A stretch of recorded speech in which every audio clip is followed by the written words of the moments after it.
evening. It is May 23rd here at SpaceX headquarters in Hawthorne, California. You are currently looking at a live view of the Falcon 9 as it awaits its 10:30 p.m. Eastern Time launch from Cape Canaveral Air Force Station in Florida. My name is Tom Perderio and I'm a software engineer here at SpaceX. Today's launch is a particularly exciting one as it's our first launch of a new production design satellite for our Starlink broadband network. Back in 2015, SpaceX announced that we'd be tackling a new challenge, delivering cost-effective broadband internet to consumers around the globe. We've got a long way to go before we get to that point, but if successful, we'll be able to deliver high-quality broadband internet to people all over the world, including those who have never had service before. Last year, we launched a couple of test satellites, Tintin-A and Tintin-B, and since then, we've made significant improvements in the design and capability of our satellites. Today we'll be launching 60 brand new Starlink satellites, and our primary goal is to push the operational capabilities of these satellites to the limit and learn as much as possible. We fully expect to run into problems along the way, but what we learned here is key to developing an affordable and reliable broadband service in the future. There's lots of exciting stuff to talk about with the Starlink satellites, but first let's take a look at the Falcon 9 out on the pad. You're currently looking at a live view of that Falcon 9. That's our 70-meter, two-stage liquid-fueled launch vehicle. The bottom two-thirds of the vehicle is the first stage, which accelerates the vehicle through the Earth's atmosphere to the edge of space with the help of its 9 Merlin engines at the bottom. Today we will be attempting to recover the first stage for the third time on our drone ship, Of Course I Still Love You, which is currently stationed about 325 nautical miles northeast of Cape Canaveral and 100 nautical miles off the coast of Charleston, South Carolina. This booster flew for the first time back in September for the Telstar 18V mission, and most recently in January of this year for the Iridium 8 mission. Above that first stage is the second stage, which has a single Merlin vacuum engine, or MVAC engine. This ignites after the first stage separates. The second stage is what will carry the Starlink satellites to an altitude of 440 kilometers above the Earth's surface. From there, they will use their onboard propulsion systems to move up to their operational altitude of 550 kilometers. It's also worth noting that these satellites are going to a low Earth orbit, which means they do not stay in one place like a geosynchronous orbit, but rather they move in relation to the Earth. Inside the fairing, you can see on your screen right there, is a stack of 60 satellites safely enclosed in its 17-foot diameter. This is the pointed nose cone on the very top of the rocket, that fairing. The fairing protects the payload from aerothermal loads, heating, and contamination during ascent. Once we reach the vacuum of space, we'll be jettisoning the fairing as the second stage continues on its journey to orbit. Today we will be attempting to recover the fairing pieces with our recovery ships, Go Searcher and Go Navigator.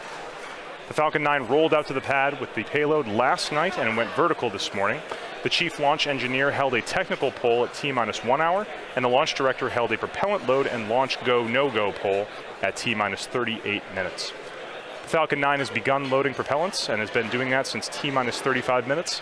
Currently the rocket-grade kerosene, or RP1, is nearly fully loaded on the first stage, and the second stage is fully fueled. Liquid oxygen, or LOX loading, is currently underway on both stages. At T-7 minutes, the engine chill will begin. This is where we allow a small amount of that super cold liquid oxygen to flow into the Merlin engine's turbopumps prior to the full flow of LOX into the vehicle to avoid any thermal shocks to the system. Finally, the transporter erector, which is that white tower you can see on the side of the rocket, will retract away from the rocket slightly, just around T-4.5 minutes. This provides clearance for the Falcon 9 to lift off. As for the spacecraft inside that fairing, at T-15 minutes, the Starlink spacecraft finished transitioning to internal power. The vehicle remains healthy and is currently tracking no issues for tonight's launch. The weather's also looking great. No issues with ground level or upper level winds today. No clouds or lightning rules to violate. The weather is looking fantastic for tonight's launch, and the range is also go and is prepared to support today's mission. We can continue to count down to liftoff in just about 9 minutes. If for some reason we do have to call a hold on today's launch, we will have a backup opportunity for tomorrow, May 24th at 10:30 p.m. Eastern Time.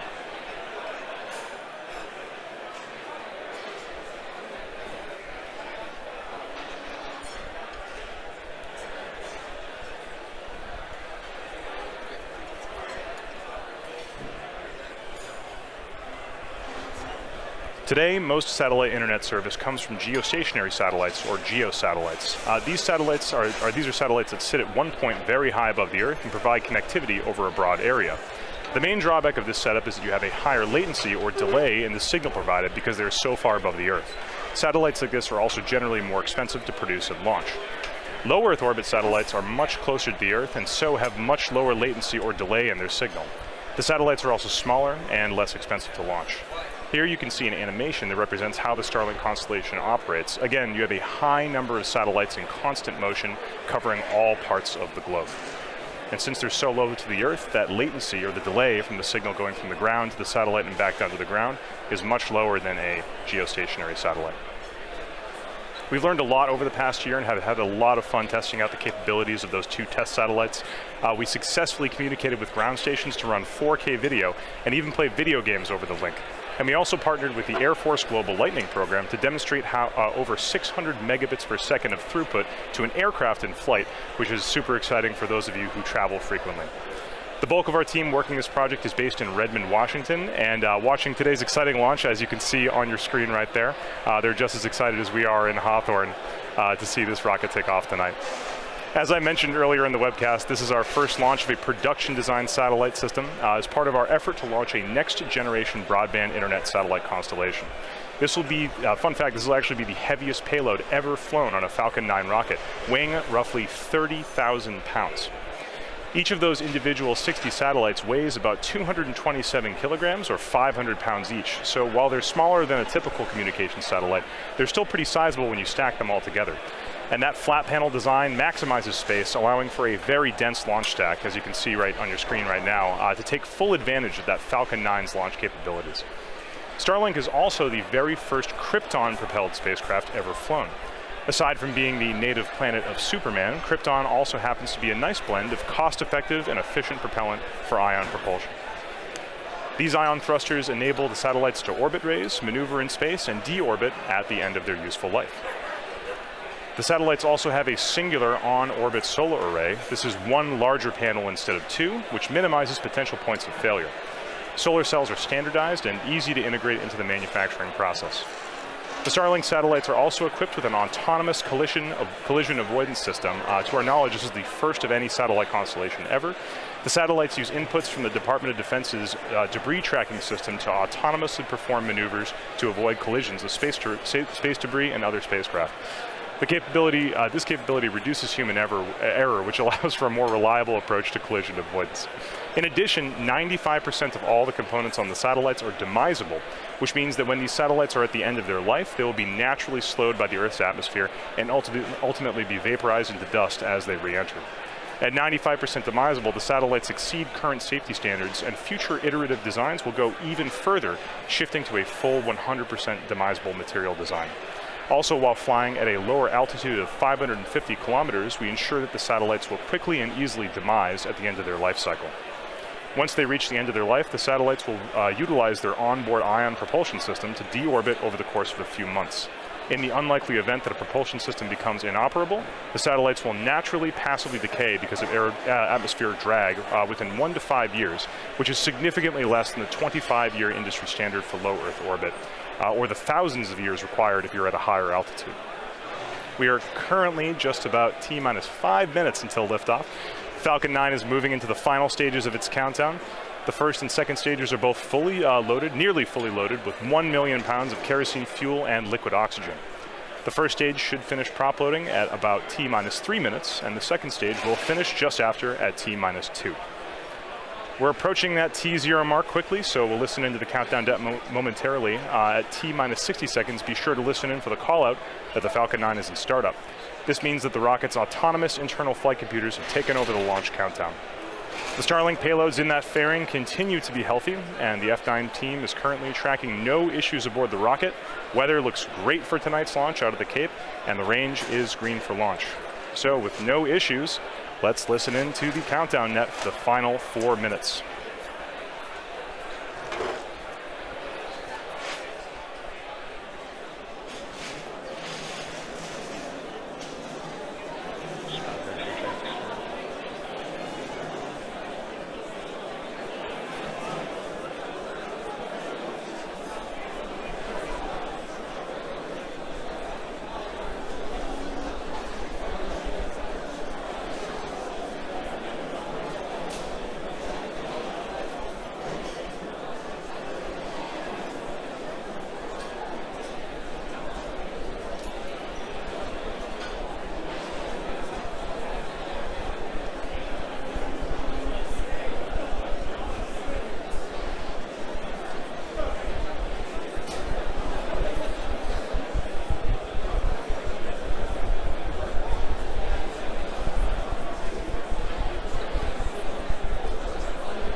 Stage 1 LOX load is complete.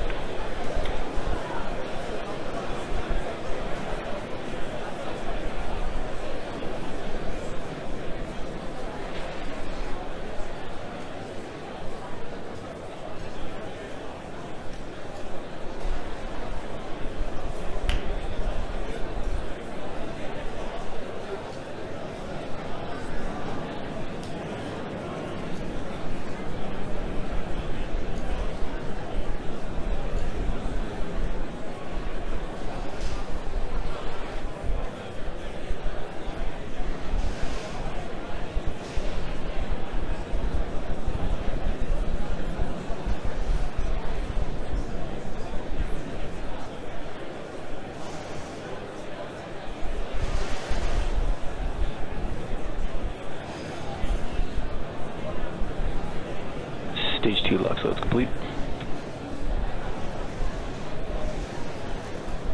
And Falcon 9 is on internal power.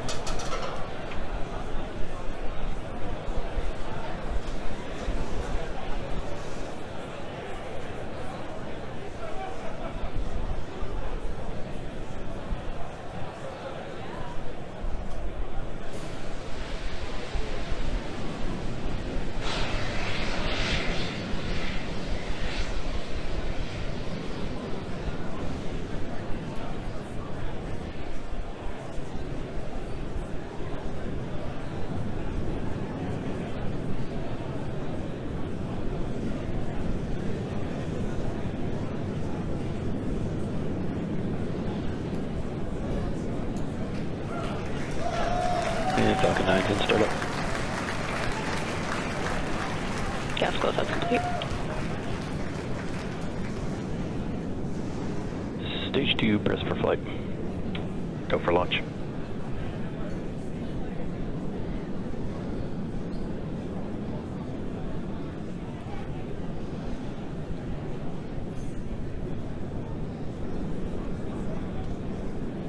T-minus 30 seconds.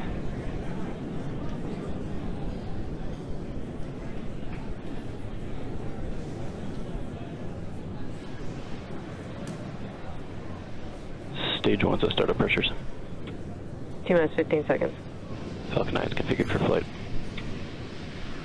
10, 9, 8, 7, 6, 5, 4, 3, 2, 1, 0. Ignition.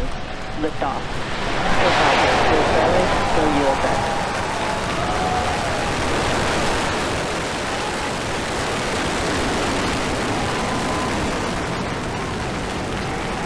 Vehicle is pitching downrange. Visual propulsion nominal. Pad operation securing, step section 59 on LVNet.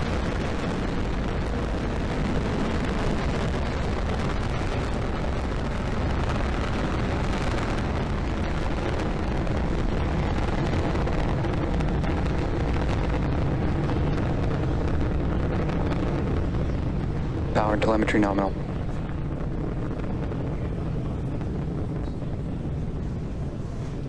You are watching the Falcon 9 as it ascends through the Falcon 9 atmosphere is carrying the supersonic. SpaceX Starlink payload of satellites. Coming up in just a few seconds here, the vehicle is going to be passing through max Q. That is the point of maximum aerodynamic pressure on the vehicle. Let's listen for that call out. Vehicle is experiencing maximum aerodynamic pressure.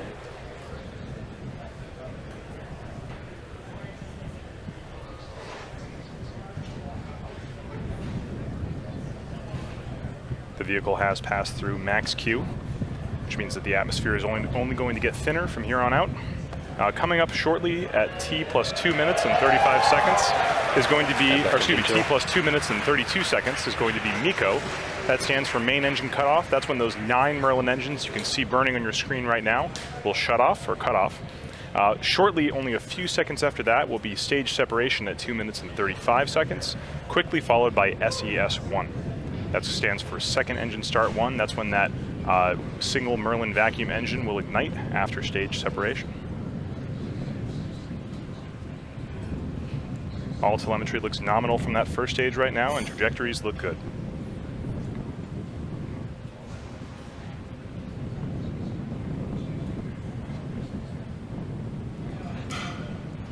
You can see the exhaust gases of those 9 Merlin engines expanding as it gets further and further up into the atmosphere. Stand by for MECO in about 5 seconds.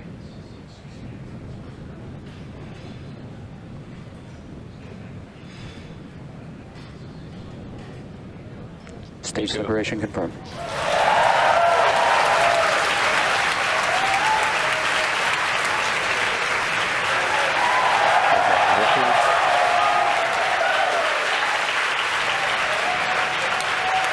You can see it on your screen, and you can hear it through the cheers of the crowd here at SpaceX headquarters. That we just had a good MECO, we had a good stage separation, and we had a good second engine start.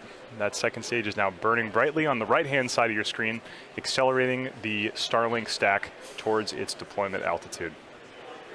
On the left-hand side of your screen, you can see the view, a view of the Earth, actually, a beautiful view of the curvature of the Earth and all the lights of the eastern seaboard of the United States.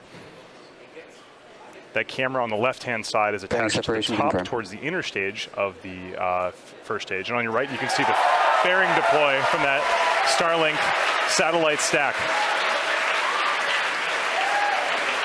The crowd here at headquarters cheering. I'm sure everyone up in Redmond is happy too.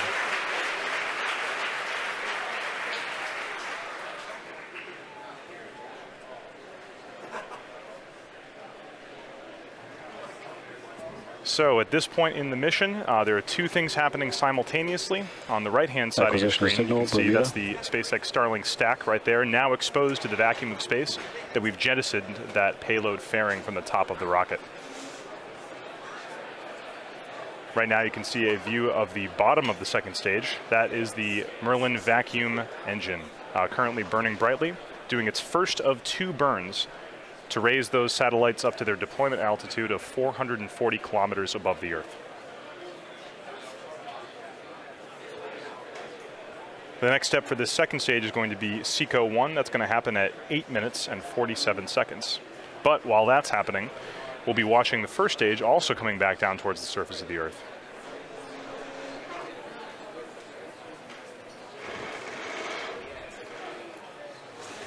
This will be the 3rd time that we have attempted to recover this first stage, this particular first stage. Those of you who have seen previous landing attempts may notice that we are not doing a boost back burn today.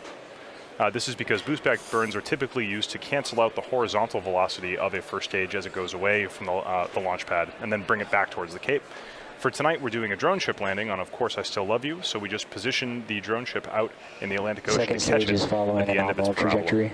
No need for a boost back burn here. Without a boost back burn, the next step coming up for the first stage will be the entry burn at T plus 6 minutes and 23 seconds. The entry burn will last for approximately 20 seconds and then shut down. And then after that, we'll be heading towards a landing burn.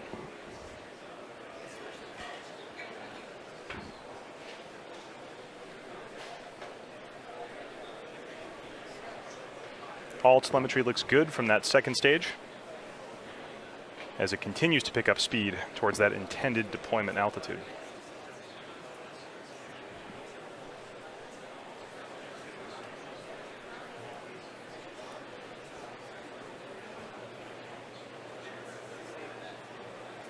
So as I said earlier, the first stage is now about to start its entry burn at 6 minutes and 23 seconds. This entry burn is to slow that first stage down just a little bit before it hits the thicker regions of the atmosphere. You can see the camera on the first stage on the left-hand side of your screen right now. It's dark, Stage but 1, in a few minutes, those Merlin engines at the bottom of that first stage will light up, and there they go. Stage 1 entry burn is started. That is the start of the entry burn.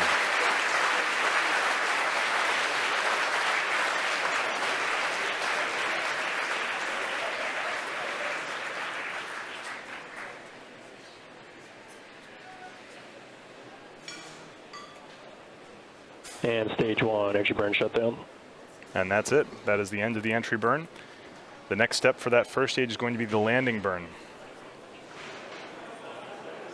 You can see some aerodynamic flows past those grid fins right now on the first stage as it gets into the thicker and thicker regions of the atmosphere.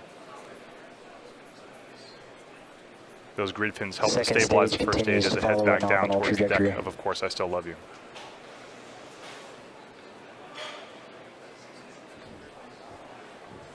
Stage 1 is transonic. Also signal stage 1, Cape Canaveral, as expected. All telemetry is nominal on the second stage as it continues to accelerate. Next big thing happening here is going to be the landing burn at T plus 8 minutes and 9 seconds, just about 30 seconds from now.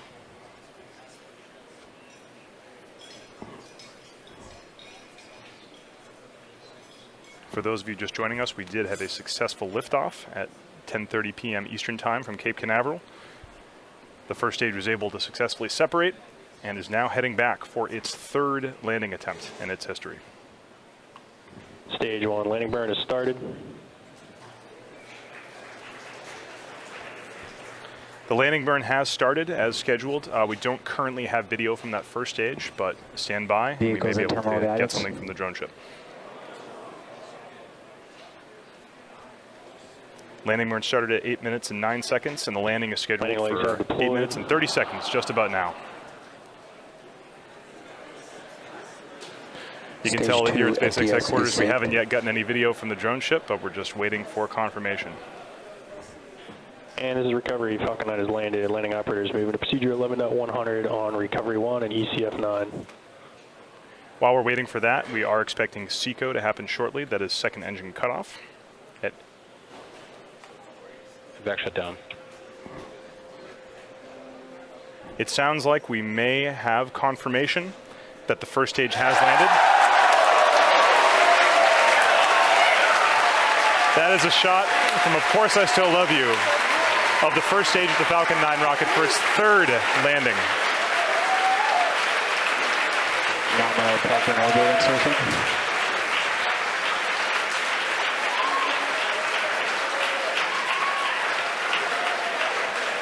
Always great to see those first stages come back. You are looking at a live view of the Falcon 9 as it awaits its 9:19 p.m. Eastern Time launch from Cape Canaveral Air Force Station in Florida. Good evening. It is January 6th here at SpaceX headquarters in Hawthorne, California. My name is Lauren Lyons, and I'm an engineer on the Starlink team here at SpaceX, and welcome to the first SpaceX launch of 2020. Now, as many of you know, we just launched 60 Starlink satellites back in November, and today we'll be launching another 60. That, combined with the additional 60 we launched back in May, bring our total count of Starlink satellites launched to over 180. With Starlink, SpaceX plans to bring high-speed, low-latency broadband internet to people across the globe, particularly to places where connectivity has been unreliable, too expensive, or even completely unavailable. Our goal is to start offering service in the northern United States and Canada later this year, expanding to a near-global constellation after another 22 launches. And of course, the more launches we have, the more opportunities we have to reuse these boosters. In fact, this one will be entering its fourth flight, the one that you see right there on the pad. This first stage first flew the Telstar 18 Vantage mission in September 2018, followed by the Iridium 8 mission in January 2019, and most recently, our first launch of 60 Starlink satellites back in May 2019.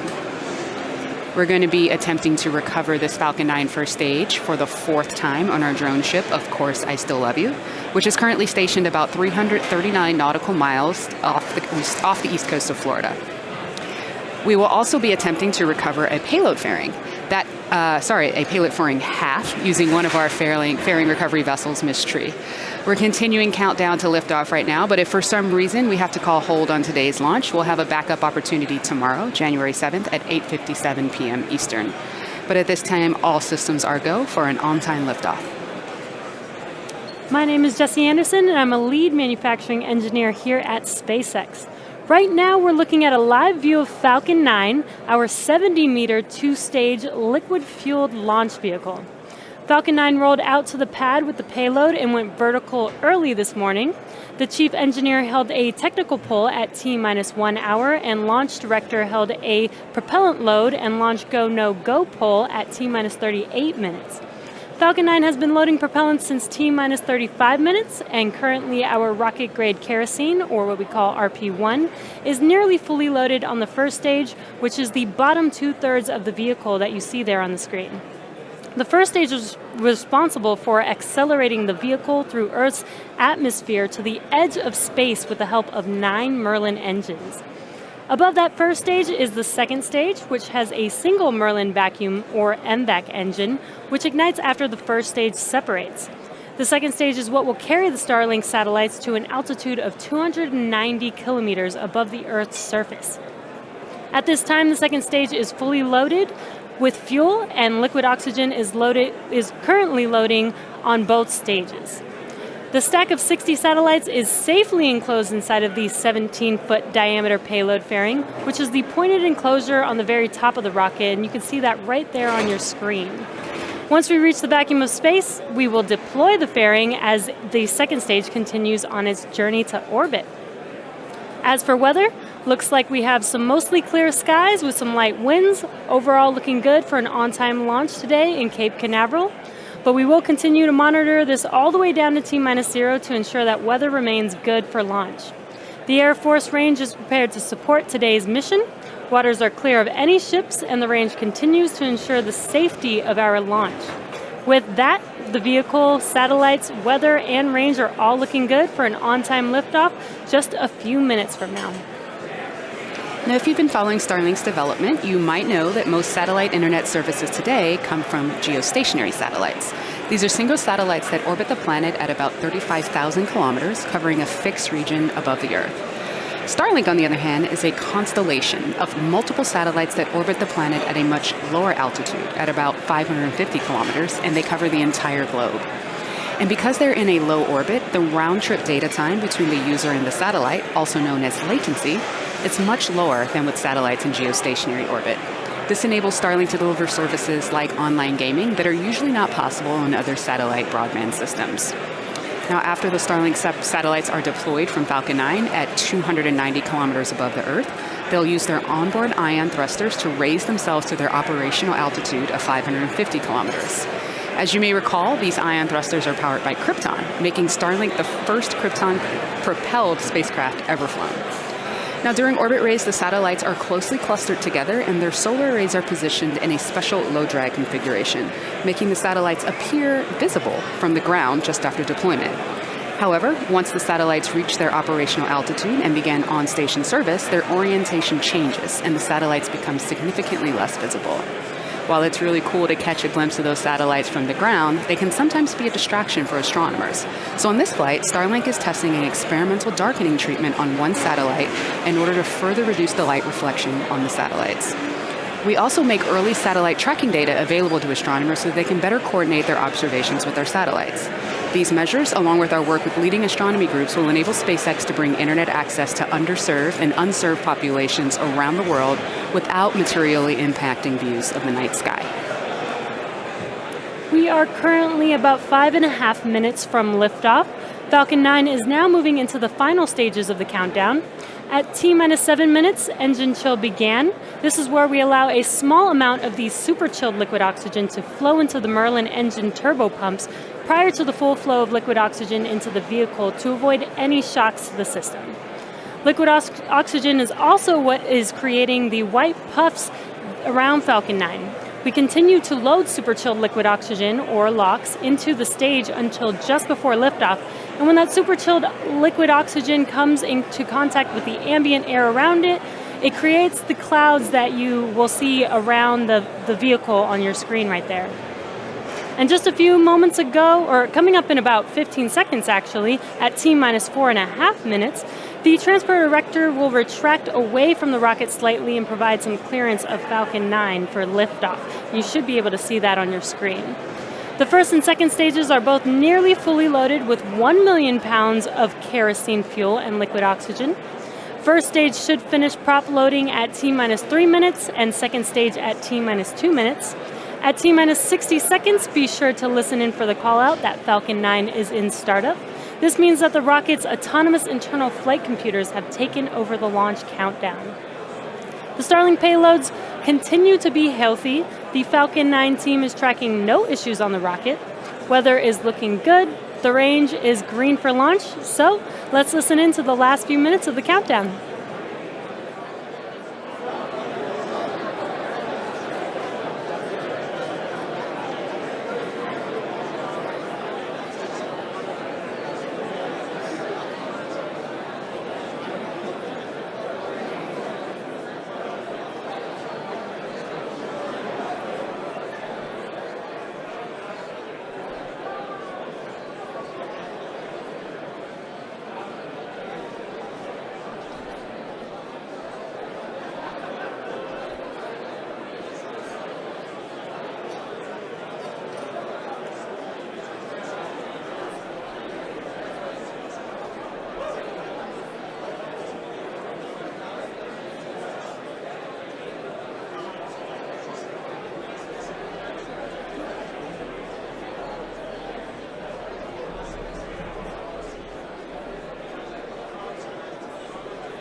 Stage 1 launch loads closed down.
Stage 2 LOX loads closed down.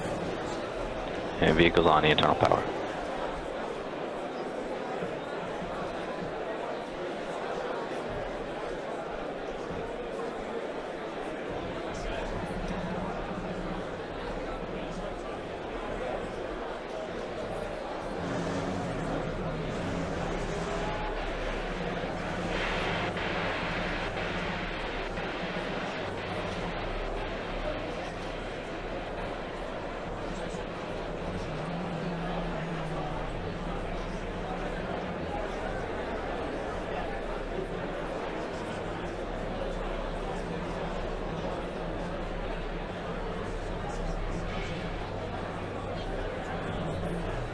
Falcon 9 is in startup.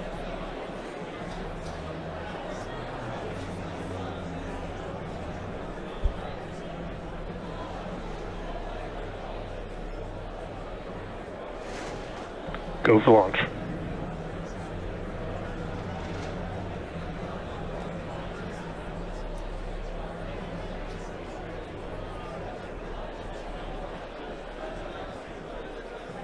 T-minus 30 seconds.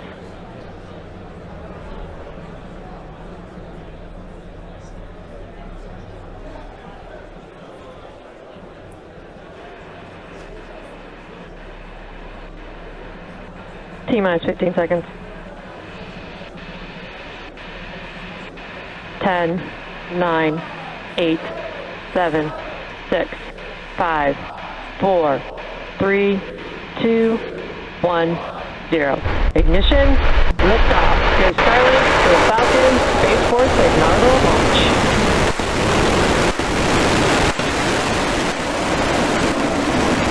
Vehicle is pitching downrange.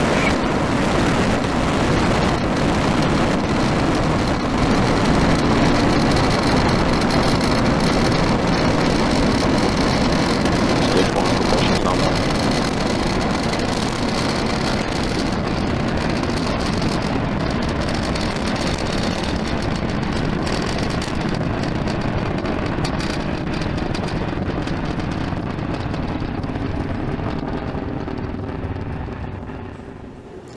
We are T plus 45 seconds into liftoff, and we have just had liftoff of our Falcon 9 vehicle carrying our Starlink payload.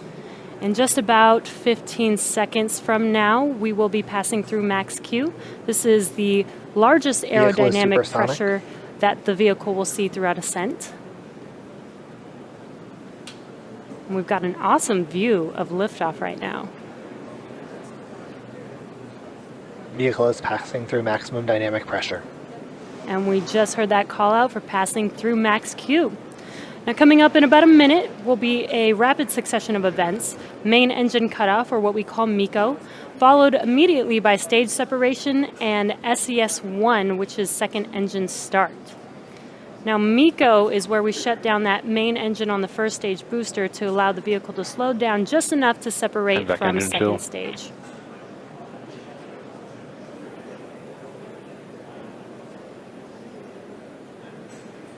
If you're just now joining us, we have an awesome onboard view of our vehicle, Falcon 9.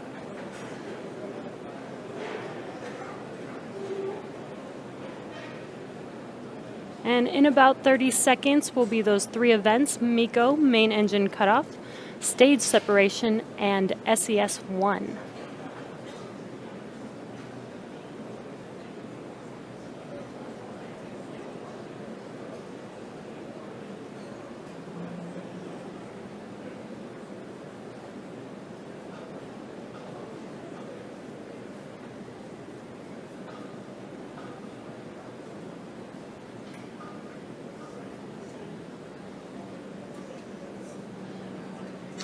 And there is MECO, as you saw those engines shut down. Stage separation confirmed.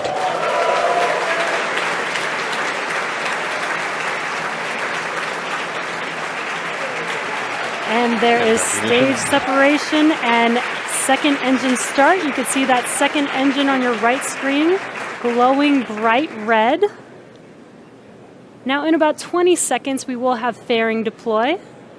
And we should be able to see this on our screen as well. And on that left screen there, you can see the grid fins. It's a bit dark on the East Coast right now, so hard to see, but we did see those grid fins deploy.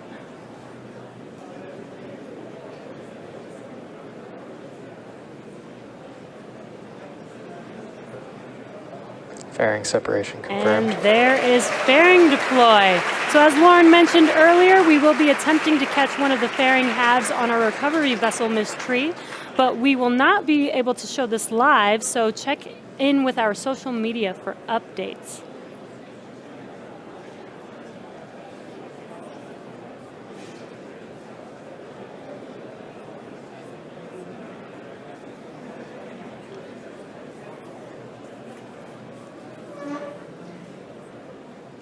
Acquisition of signal, Bermuda.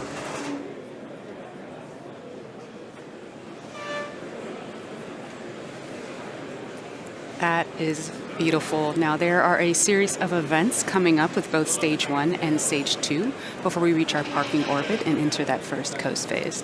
The first is the stage 1 entry burn. That is when stage 1 is re-entering the Earth's upper atmosphere. It will reignite 3 of its Merlin 1D engines in order to slow the vehicle down as it re-enters so that it doesn't break apart, because we want to land it. That burn's going to last for just under 20 seconds or so, and at that point, the burn will end. You'll hear the call-out entry burn shut down.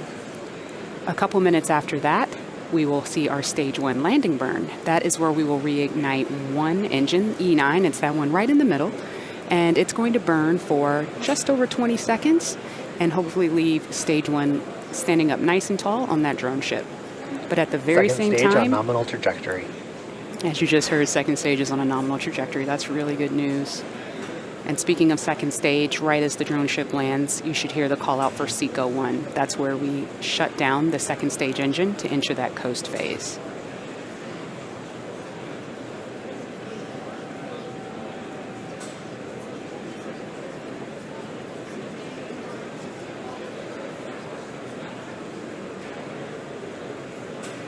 So far, stage 2's trajectory continues to be nominal.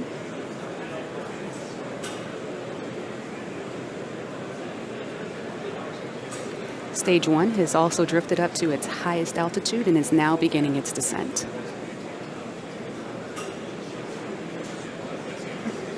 That's that image over to the left. It's dark outside.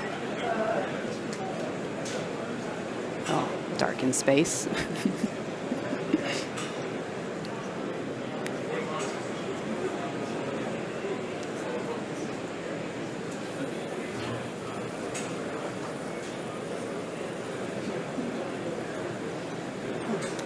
Right, in about 10 seconds, you should see that entry burn start on your left side. Stage 1 FTS is saved.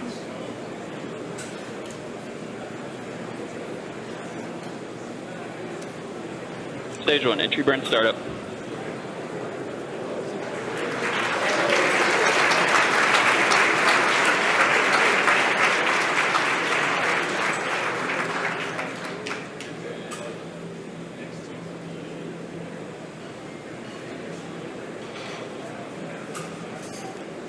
All right. Stage 1 entry burn shutdown. And we just had a good shutdown of that entry burn. Meanwhile, the second stage continues at full power with over 200,000 pounds of thrust. Stage 2 following nominal trajectory. All right, looks like we lost signal, but that's fine. We should be acquiring it again soon. Now, stage 2 continues to burn, taking those Starlink satellites to their first parking orbit. Stage 1 is coasting down, steering its way using those grid fins down to the drone ship. At about T plus 8 minutes and 3 seconds, right around there, you're going to see that landing burn start. Stage 1 entry transonic. Oh, and as you just heard, we've just gone transonic on stage 1 as it's making its way back down to the drone ship.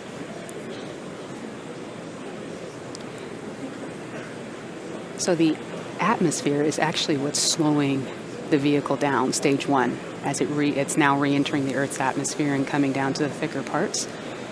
That's what slows the vehicle down. Stage 1 landing burn startup. All right. You can see that light on the left. Stage 1 Stage 2 making is its under way. terminal guidance. Stage 1 landing leg All right. deploy.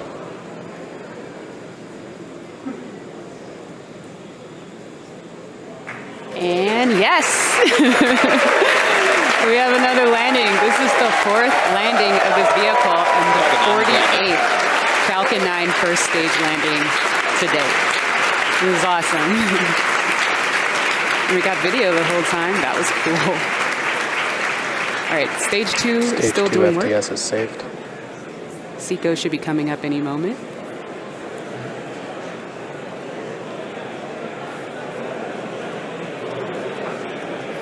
Seco. And we may have lost video, but we've heard confirmation of Seco. Cape OS expected.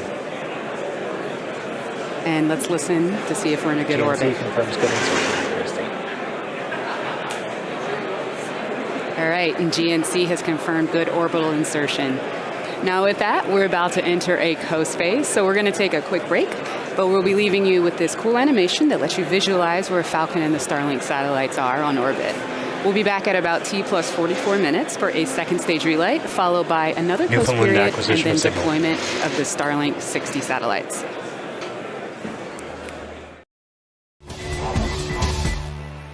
It is 8:55 a.m. Eastern on January 29th, and you are looking at a live view of the Falcon 9 as it awaits its targeted 9:07 a.m. Eastern Time launch from Cape Canaveral Air Force Station in Florida. Good morning from SpaceX headquarters here in Hawthorne, California. My name is Lauren Lyons, and I'm an engineer on our Starlink team here at SpaceX, and welcome to our live webcast of our 4th Starlink mission. To date, we have launched 3 sets of 60 Starlink satellites. One set back in May of 2019, another in November, and the most recent just a few weeks ago on January 6th. This network of relatively small but advanced satellites is designed to bring high-speed, low-latency broadband internet to people all over the globe. By design, these satellites will be able to service areas of the globe where connectivity has been unreliable, too expensive, or completely unavailable. For those of you who follow SpaceX closely, you know we successfully completed an in-flight demonstration of our Crew Dragon launch escape system about a week and a half ago on January 19th. This test was the last major milestone before we fly NASA astronauts to the space station for the first time on our Crew Dragon spacecraft later this year. This is the mission known as Demo 2. The rocket you see on your screen right there also played a role in these efforts. Specifically, this booster previously launched the first Crew Dragon spacecraft, minus the astronauts of course, and launched it to the International Space Station for NASA back in March of last year. This was a mission known as Demo 1. Now today we're going to attempt to recover this Falcon 9 first stage for the third time, this time on the drone ship Of Course I Still Love You, which is currently stationed about 350 nautical miles off the eastern coast of Florida. We'll also be attempting to recover both payload fairing halves today during using our two fairing recovery vessels, Miss Tree and Miss Chief. Woo. So we likely won't see those views live, but we'll provide updates on progress on that recovery as they become available. So we're continuing to count down to liftoff, but if for some reason we have to call a hold on today's launch, we do have a backup opportunity on Thursday, January 30th at 8:45 a.m. Eastern. But at this time, all systems are go for an on-time liftoff. My name is Jesse Anderson, and I'm a lead manufacturing engineer here at SpaceX. Right now, we are looking at a live view of Falcon 9 on our pad Space Launch Complex 40, or SLIC 40, in Cape Canaveral, Florida. Falcon 9 stands 70 meters tall, and when it's fully fueled, it'll hold just over 1 million pounds of propellant that the vehicle will burn through in less than 3 minutes after liftoff. We prepped Falcon 9 for launch in our hangar at the base of the pad, and upon completing final checkouts, Falcon 9 rolled out to the pad with the Starlink payload and went vertical early this morning. The chief engineer held a technical poll at T-1 hour to confirm no significant issues, and launch director held a propellant load and launch go-no-go poll at T-38 minutes to ensure all teams were good to begin the fueling process. Falcon 9 has been loading propellant since T-35 minutes, and currently our rocket-grade kerosene, or RP1, is nearly fully loaded on the first stage, which is the bottom two-thirds of the vehicle that you see there on your screen. That first stage, which previously flew during SpaceX's Demo 1 mission for NASA, as well as the RadarSat Constellation mission in June of 2019, is responsible for accelerating the vehicle through the Earth's atmosphere to the edge of space with the help of 9 Merlin engines. Above that first stage is the second stage, which has a single Merlin vacuum, or MVAC engine, which ignites after the first stage separates. The second stage is what will carry the Starlink satellites to an altitude of 290 kilometers above the Earth's surface. At this time, second stage is fully fueled, and liquid oxygen loading is currently underway on both first and second stage.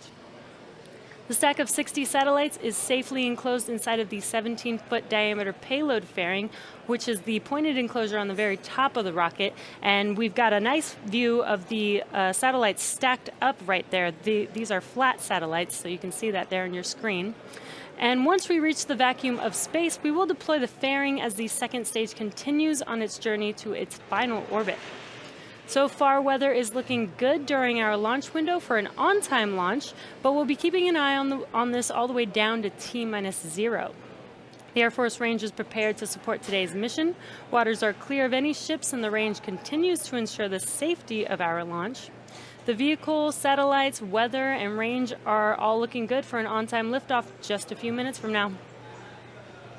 Today, most of your satellite internet services come from geostationary satellites, or GeoSats. A single GeoSat will serve a fixed but broad area and is typically placed about 35,000 kilometers or higher above the Earth. Now, one of the main drawbacks of that high altitude is high latency, or delay, in that signal that's provided because they're so far above the Earth. Starlink, on the other hand, is a constellation of multiple satellites that orbit the planet, but at much lower, at about 550 kilometers. Because of this low orbit, latency is much lower than with satellites in geostationary orbit. This enables Starlink to deliver services like seamless video calls that are usually not possible on other satellite internet systems. And because Starlink satellites fly in a global constellation, we can bring high-speed internet to places that previously had terrible service or no service at all. Some of the most exciting opportunities for Starlink are rural or remote locations where traditional fiber or cable just isn't practical. And Starlink can also deliver high-speed internet to locations where fiber and cable aren't possible at all, such as a cruise ship or an airplane. Building a constellation that can provide this level of service is incredibly challenging, but we are making steady progress towards that goal with every Starlink launch. And one quick note, during our last launch we mentioned that we were experimenting with a darkening treatment on one of our satellites. This is part of an effort to minimize reflections from the satellites that may be distracting to some astronomers during their observations of the night sky. It takes a few weeks for those satellites to reach their final orbit destination, so we don't have the results of that DarkSat experiment just yet, but we'll be sure to share what we've learned as the data becomes available. We are currently a little bit over 4 minutes from liftoff, and Falcon 9 is now moving into the final stages of the countdown. At T-minus 7 minutes, engine chill began. This is where we allow a small amount of the super chilled liquid oxygen to flow into the Merlin turbo pumps prior to the full flow of liquid oxygen into the vehicle, and that's to avoid any shocks to the system. Liquid oxygen is also what's creating the white puffs around Falcon 9. We continue to load super chilled liquid oxygen, or LOX, into the stage until just before liftoff, and when that super chilled LOX comes in contact with the ambient air around it, it creates those white clouds surrounding the vehicle that you can see there on your screen. And just a few moments ago, around T-minus 4.5 minutes, the transporter erector retracted away from the rocket slightly, and this provides clearance for Falcon 9 to lift off. The first and second stages are both nearly fully loaded with 1 million pounds of kerosene fuel and liquid oxygen. First stage should finish prop loading at T-minus 3 minutes, and second stage at T-minus 2 minutes. At T-minus 60 seconds, be sure to listen in to the call out that Falcon 9 is in startup. This means that the rocket's autonomous internal flight computers have taken over the launch countdown. This booster has launched from our 39A launch pad, our Vandenberg launch pad, and it is now getting ready for liftoff from our Slick 40 launch pad today. The Starlink payload continues to be healthy. The Falcon 9 team is tracking no issues on the rocket. Weather is still looking good, and the range is green for launch. So let's listen in to the last few minutes of the countdown.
Stage 2 LOX loads closed out.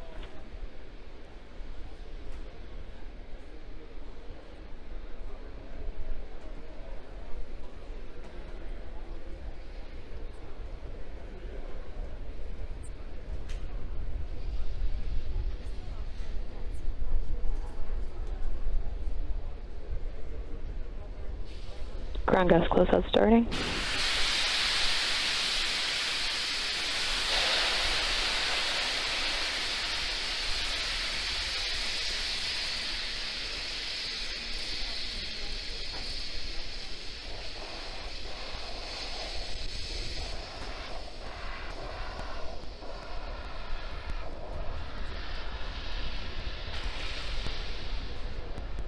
Falcon 9 in startup. Ground gas closeout complete.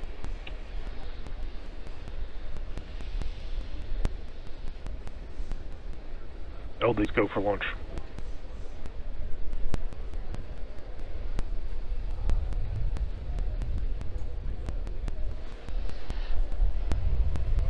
T-minus 30 seconds.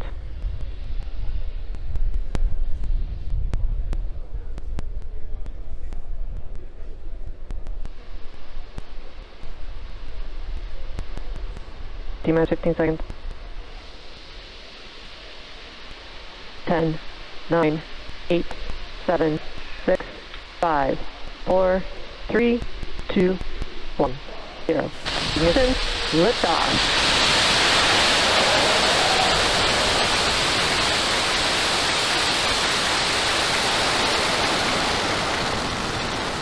Vehicle's picking downrange. Stage 1 pulse is normal.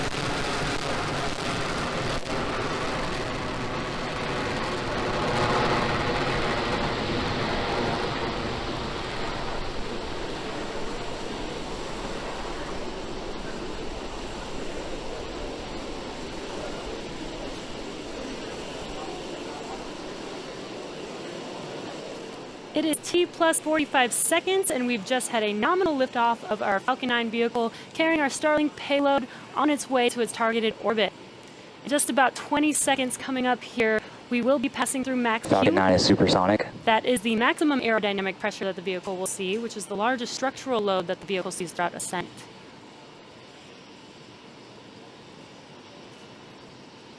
Vehicle is experiencing maximum aerodynamic pressure. And we've just heard that call out from Max Q. Coming up next in about a minute will be 3 events back-to-back, starting off with MECO, or main engine cutoff, followed immediately by stage separation, and this is where the first stage separates from the second stage, and then followed by SES-1, which is second engine startup. And back engine chill. We should be able to see all 3 of those events live on your screen. But right now we've got an awesome view looking aft on the vehicle with the Earth in the background.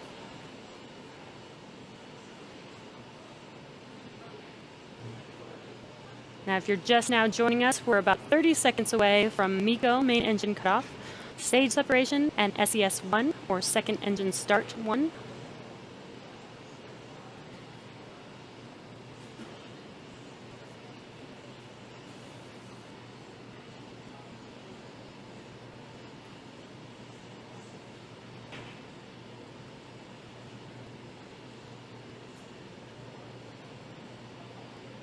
There's that main engine cutoff. Engine cutoff. Stage separation confirmed. You can see the stage separation. First stage separated from second stage on your left screen. And on the right, second engine startup. That's that MVAC engine on our second stage. And there's that bright red glow on the engine. So now coming up in about 20 seconds is fairing deploy. And as Lauren mentioned earlier, we will be attempting to catch both payload fairing halves on our recovery vessels, Mystery and Mischief. It will be unlikely that we will see these live on the webcast, so we'll bring you updates as they become available. But you can also check into our social media for updates as well. Fairing separation confirmed. And there's that call out for fairing separation. There's fairing deploy. You can see that on your right screen. Those fairing halves are now making, you can see that on your screen actually, the fairing halves are making their way back to Earth, and hopefully we can catch those on our recovery vessels.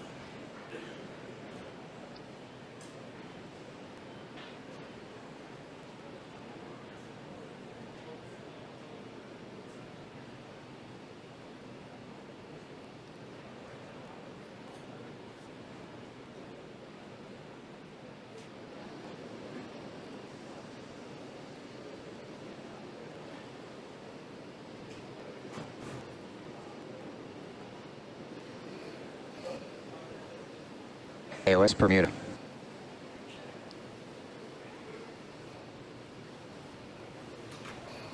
Okay, so we have on both sides of your screen here, we got stage 1 on the left and stage 2 on the right. So a lot of really cool stuff coming up all at once or in rapid succession here in the next few minutes. On the left side, what we're going to see on the stage 1 side of things is at about T plus 6 minutes and 24 seconds, more or less, you're going to hear the call out and hopefully visually see stage 1 entry burn.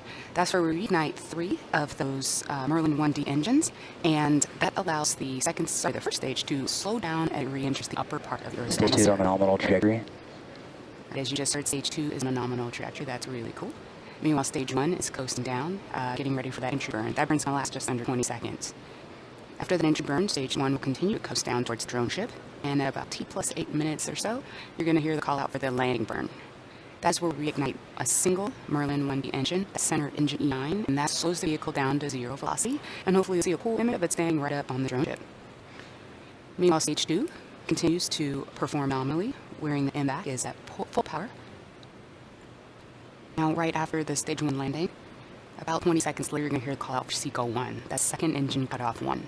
That is where we cease to burn the second stage engine and takes us into our first ghost phase.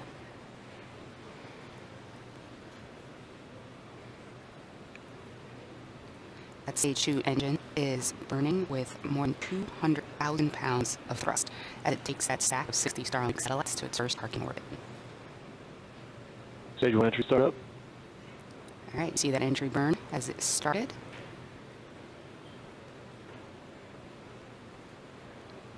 Lost the image, but hopefully it'll come back. That entry burn is just under 20 seconds long. Meanwhile, stage 2, as you can see, shut down. stage 2 continues to burn, and we just heard a call out that the entry burn stage 1 has concluded.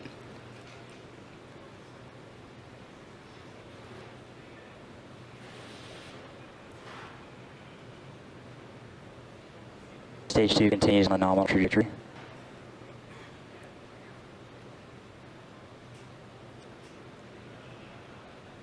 So we're a little bit under a minute from the landing burn start.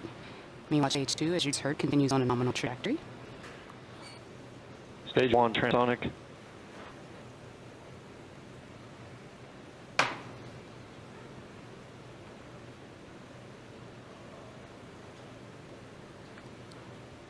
And just under 15 seconds, stage 1 should start that landing burn. Hopefully we'll get that here back.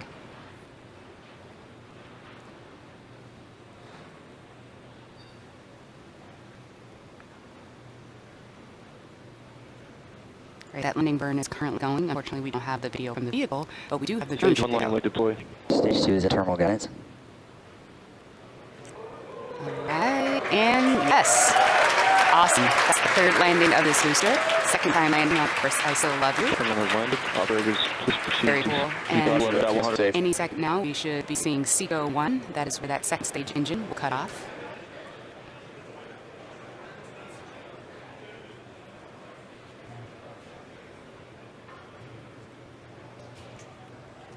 Got that animation there, but let's still listen out for the Back it down. All right, as you just heard, second engine shut down. That was exciting. And we got confirmation that we're in a good orbit. All right, so we're now going to enter a coast phase. So we're going to take a quick break, but we'll be leaving you with an animation that shows where we are in a coast phase, and we'll be back about T plus 45 minutes for a second stage relight, followed by another recoast, and then payload deploy. Hopefully we'll be able to bring you the payload deploy live in the webcast, so we'll see you back here in just over 35 minutes. It is 9:55 a.m. Eastern on February 17th, and you are looking at a live view of Falcon 9 as it awaits its targeted 10:05 a.m. Eastern Time launch from Cape Canaveral Air Force Station, Florida. Happy Monday from SpaceX headquarters in Hawthorne, California. My name is Lauren Lyons, and I'm an engineer on the Starlink team here at SpaceX, and welcome to our live webcast of our 5th Starlink mission. Today's mission will be the 4th flight of the booster that you see on your screen. Most recently, it flew back on December 16th, which represents our quickest booster turnaround to date. And if this launch goes as planned, it marks SpaceX's 80th successful launch and 50th successful landing. On top of that, we will again be attempting to catch both fairing halves of our recovery vessels, Mystery and Mischief. Now, we've had a shorter mission duration today, so we won't see those views live in the webcast, but we'll push out an update one way or another after the fairing has made its way back to Earth. We are continuing to count down to liftoff, but for some reason we have to call a hold on today's launch. We do have a backup opportunity tomorrow, Tuesday, February 18th at 9:42 a.m. Eastern. But at this time, all systems are go for an on-time liftoff. My name is Jesse Anderson, and I'm a lead manufacturing engineer here at SpaceX. As Lauren mentioned, today's mission will be shorter than previous Starlink missions, and that's because we are executing a direct inject of the Starlink satellites into an elliptical or oval-shaped orbit. In prior Starlink missions, we deployed the satellites into a 290-kilometer circular orbit, which required 2 burns of Merlin vacuum engine on the second stage. Keep in mind the stack of 6 Starlink satellites combined is one of the heaviest payloads we fly, so putting them directly into this orbit requires more vehicle performance and makes recovery more challenging. Going forward, starting with today, we will deploy the satellites shortly after the first burn of the second stage, putting the Starlink satellites into an elliptical orbit. Once checkouts are complete, the satellites will then use their onboard ion thrusters to move it to their intended orbit, an operational altitude of 550 kilometers. With this change, our webcast run time will be a little bit shorter. We'll wrap up just after deployments at T plus 15 minutes or so. The Falcon 9 that you see on the pad there has been loading propellant since T minus 35 minutes, and as a reminder, we use a rocket-grade kerosene, or RP1, super-chilled liquid oxygen, or LOX, to power the Falcon 9. Currently, our RP1 is nearly fully loaded on the first stage, which is the bottom 2/3 of the vehicle that you see there on your screen, and at top 1/3 is our second stage, and at this time, the second stage is fully fueled with RP1. LOX loading is underway on both stages. Will continue to be topped off right until the last minute of countdown. The stack of 60 satellites is safely enclosed inside of the 17-foot diameter payload fairing, and there you can see on your screen is the flat stack satellites. There is the fairing at the top of the vehicle, that painted enclosure there. And once we reach the vacuum of space, we will deploy the fairing as the second stage continues on its way to its final orbit. As for weather, we had some rough weather over the weekend, but so far today weather is looking good for an on-time launch. We will continue to monitor this all the way down to T-0. The Air Force range is prepared to support today's mission. So with that, the vehicles, satellites, weather, and range are all looking good for an on-time liftoff just a few minutes from now. As I mentioned at the top of the webcast, today's launch will be the fifth flight of this particular Falcon 9 booster. This booster previously flew on Dragon supply mission CRS-17, which flew to the space station in May of 2019, followed by CRS-18 in July 2019, and most recently a commercial satellite launch on December 17, 2019. It's been just under 8 weeks since that booster returned, which makes this our fastest turnaround to date. Long term, we hope to continue to drive that turnaround time down even further, with rocket launch looking more similar to commercial air travel, where planes get base checkouts, they get refueled, and they head right back out. SpaceX successfully landed its first booster back in December 2015 after a long series of tests with various endings, some more spectacular than others. And if we land today's booster, it will mark our 50th successful landing. It's really crazy to think just how much has changed in only 5 years. Our drone ship, of course, I Still Love You, is currently stationed 350 miles off the coast of Florida, waiting for what will be the fourth landing of this booster. Just as we had to work through a lot of trial and error with booster recovery, we're now engaging in that same process for fairing recovery. To date, we've caught 3 fairing halves with our recovery vessels and fished a number of others out of the water, and we'll continue pushing forward this effort with the goal of hopefully making this as routine as our rocket landings. We are currently just over 4 minutes from liftoff. Falcon 9 is now moving into the final stages of the countdown. At T-minus 7 minutes, engine chill began. This is where we allow a small amount of the super chilled liquid oxygen to flow to the Merlin engine turbo pump prior to the full flow of liquid oxygen into the vehicle, and that's to avoid any shocks to the system. Liquid oxygen is also what's creating those white clouds around Falcon 9, as you can see on your screen. We continue to load super chilled liquid oxygen or locked into the stage until just before liftoff, and when that super chilled lock comes in contact with the ambient air around it, it creates those clouds surrounding the vehicle that you can see right there. At T-minus 3.5 minutes, the transporter has already moved away from the rocket slightly, and this allows some clearance for Falcon 9 to lift off of our launch pad. The first and second stages are both nearly fully loaded with 1 million pounds of kerosene fuel and liquid oxygen. First stage would finish top loading at T-minus 3 minutes, and second stage at T-minus 2 minutes. At T-minus 60 seconds, be sure to listen to the call out Falcon 9 isn't started. This means the rocket's autonomous internal flight computers have taken over the launch countdown. The Starlink payload continues to be healthy. The Falcon 9 team is tracking no issues on the rocket. Weather is looking good, and the range is green for launch. So, let's listen to the last few minutes of the countdown.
Falcon 9, start.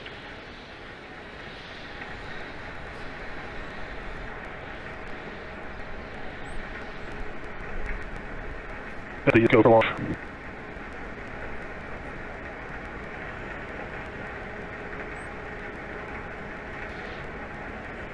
Team is descent.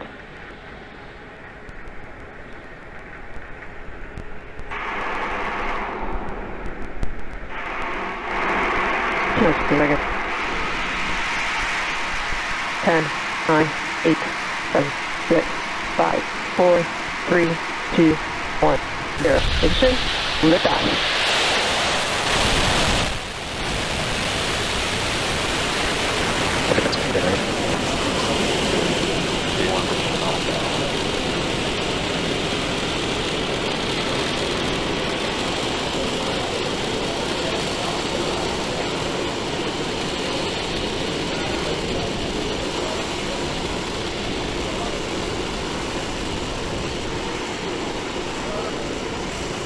It is D plus 47 seconds, and we just had liftoff of our Falcon 9 vehicle, taking our Starlink payload to its targeted orbit. In about 15 seconds or so, we will be passing through Max Q. Max Q is the maximum aerodynamic pressure that the vehicle will see throughout its descent. You should hear that call out in about 5 seconds or so. Falcon 9 is experiencing maximum aerodynamic pressure. And there's that call out for Max Q. Coming up next in about a minute will be 3 events happening in rapid succession. The first of which will be MECO, or main engine cutoff, followed immediately by stage separation, and this is where the first stage separates from the second stage, and then followed by SES1, or second engine start 1. And back engine chill. And you can see on your screen, this is a nice live view looking aft on the vehicles. You can see those Merlin engines burning so bright right now with Earth in the background. And we're just about 30 seconds away. If you're just now joining us, next three events coming up will be MEGO, or main engine cutoff, stage separation, and SCS-1, second engine start 1. As I mentioned, today we will only be having one burn for the second stage.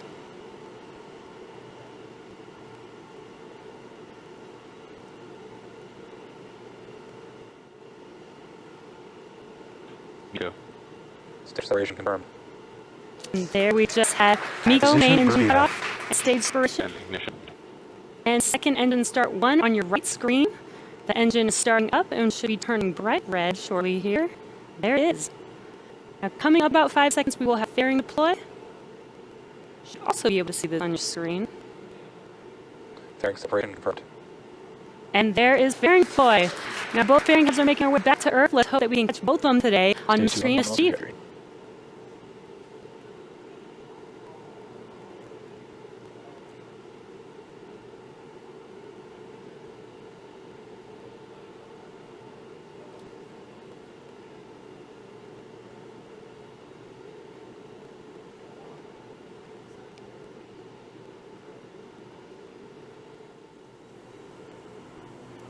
Stage 2 continues to burn nominally with those 60 Starlink satellites on top, while Stage 1 again is sent out to the drone ship. So coming up very soon, we're going to have a few events on Stage 1. The first is the churn. That's coming out of about 6 minutes and 48 seconds or so. That's where 3 of the M1E engines are going to reignite, and what they do is they slow the first stage down as it re-enters the upper part of the Earth's atmosphere. That burn is going to go for about 20 seconds until you call out Stage 1 entry burn end. About a minute and a half after the conclusion of that entry burn will be the landing burn, and that's where we reignite the center E9 engine on the bottom of Falcon 9 on that first stage. And what that does is then slows the vehicle down to 0 velocity as those landing legs are deploying and hopefully placing this stage on drone ship for the 4th time and hopefully making the 50th successful landing of a Falcon 9 booster.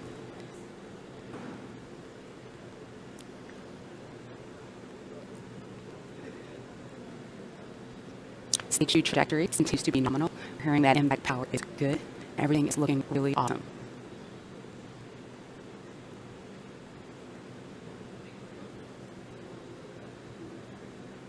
Stage 2 is burning with more than 210,000 pounds of thrust.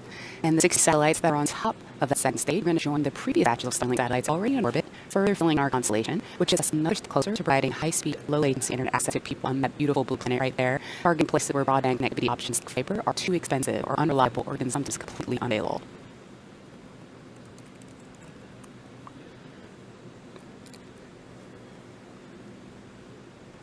We're about 15 seconds away from that engine. Hopefully we'll see that move on the left side of the screen there.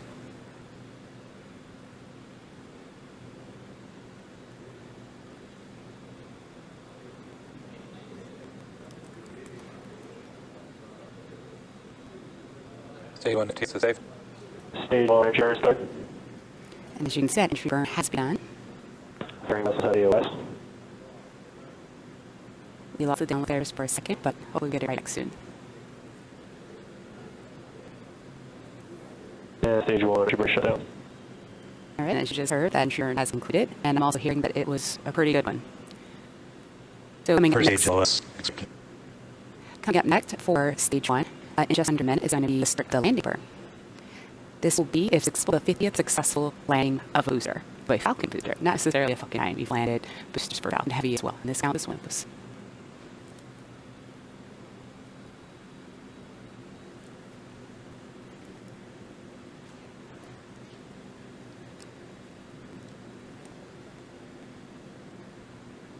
Okay, we're a little over 10 seconds away from that landing burn start.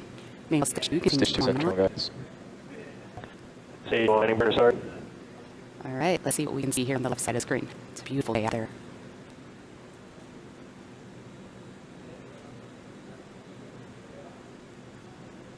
Landing legs are deployed.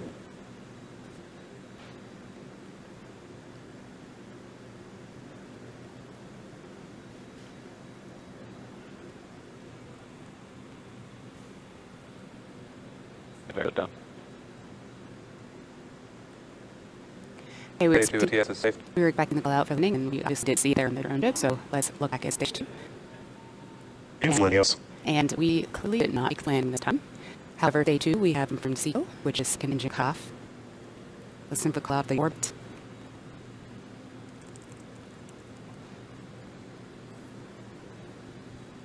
Keep low as expected. And we have a good All orbit. Seja. Alright, now day 2 is going to coast in its orbit for a few minutes, and during this time it'll start to spin along its central axis, which gives Starlink satellites the momentum that they need to space themselves out over time after video play. So we're going to take a really quick break here and then return at plus 15 minutes and 45 seconds. Good morning. It's Wednesday, March 18th, and you're looking at a live view of Falcon 9 as it waits its 8:16 a.m. Eastern Time launch from Pad 39A at Kennedy Space Center in Florida. Welcome back to SpaceX headquarters in Holland, California. My name is Jenny Anderson, and I'm a lead manufacturing engineer here at SpaceX. We're watching a live webcast for our 6th Starlink mission and our 6th mission overall this year in 2020. If you joined us on Sunday morning, you know that we had a standard auto abort triggered right before liftoff. At SpaceX, we intentionally hold down the rocket prior to liftoff to ensure engines reach correct power levels.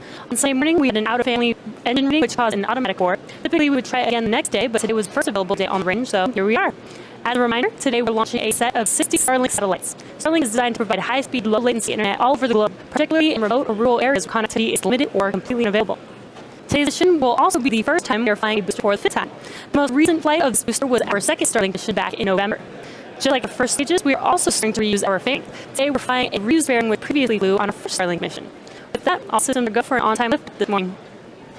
Hello, my name is Michael Andrews. I'm a supply chain supervisor here at SpaceX, and this is our Falcon 9 vehicle once again at launch pad 39A down at Florida's Kennedy Space Center. The bottom 2/3 of the vehicle, the part of the vehicle that looks to be covered in soot, is our reflown first stage. This first stage uses its 9 Merlin M1 engines to power the vehicle through the Earth's atmosphere out the edge of space. And today we'll be attempting to recover that first stage again, actually for the 5th time on our drone ship, of course, I still love you, which you can currently see. It's stationed about 350 nautical miles northeast of the Cape.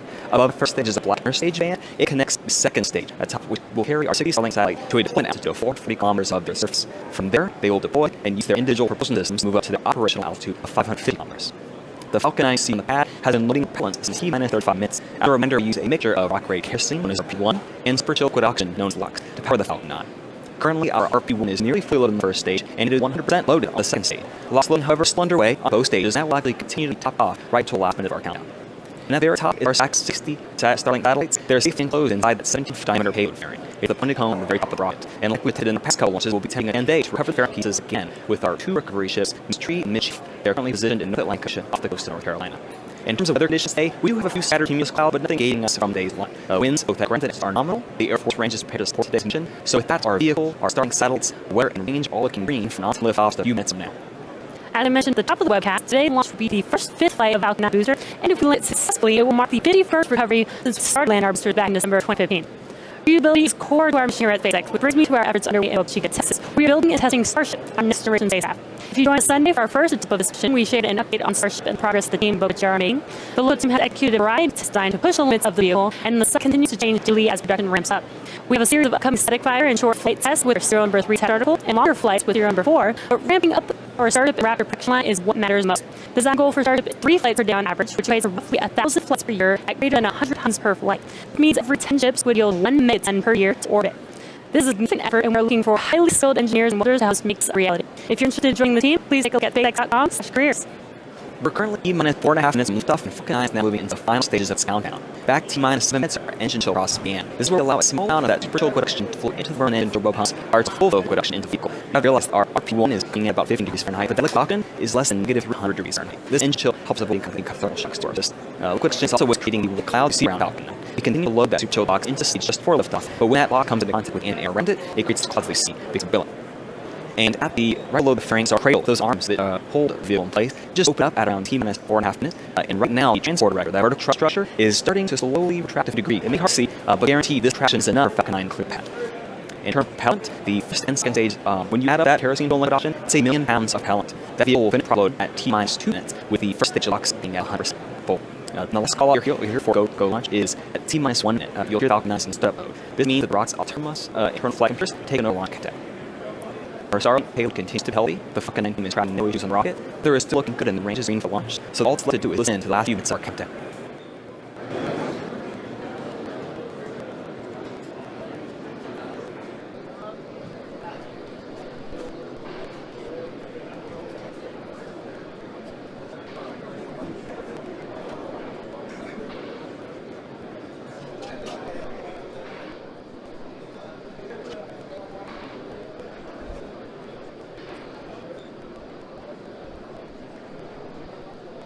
And it's just loaded out.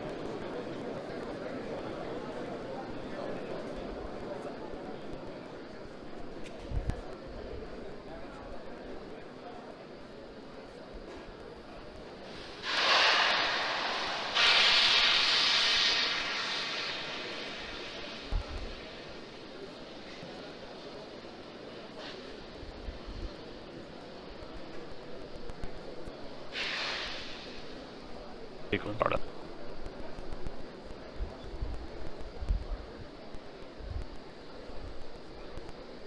L04.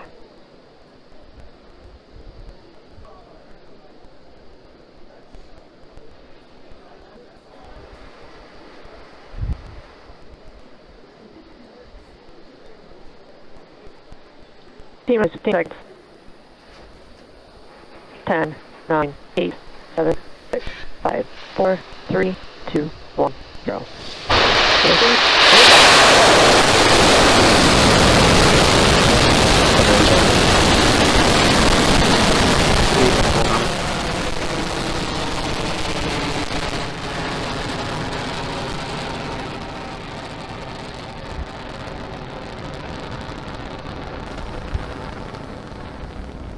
It's T plus 40 seconds, and we just had liftoff of our Falcon 9 vehicle, taking our Starlink payload to a targeted deployment orbit.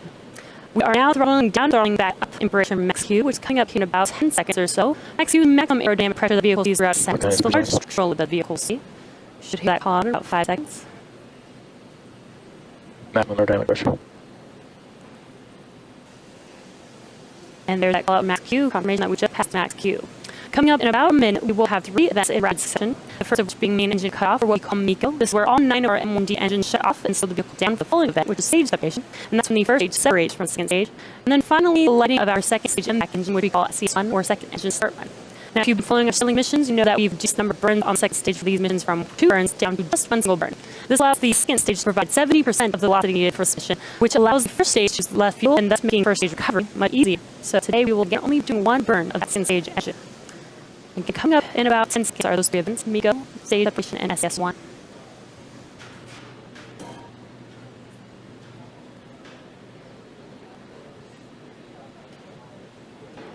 MECO 1. Stage separation first. And package. And then we just had MECO stage separation. That stage separation confirms the successful stage booster. You can see a right screen, that second stage, and that engine lighting up. It takes that second stage to its target orbit. We're just a few seconds away from fairing deploy. Again, this fairing was used once before on our very first Starlink mission. And there is the visual confirmation of fairing deploy. So this means we've successfully reused this fairing. So now let's see if Mr. Mischief can catch those fairing has today. We likely won't have that live use since fairing touchdown will happen past the conclusion of this morning's webcast, but stay tuned to our social media for updates later this morning. Still on trajectory.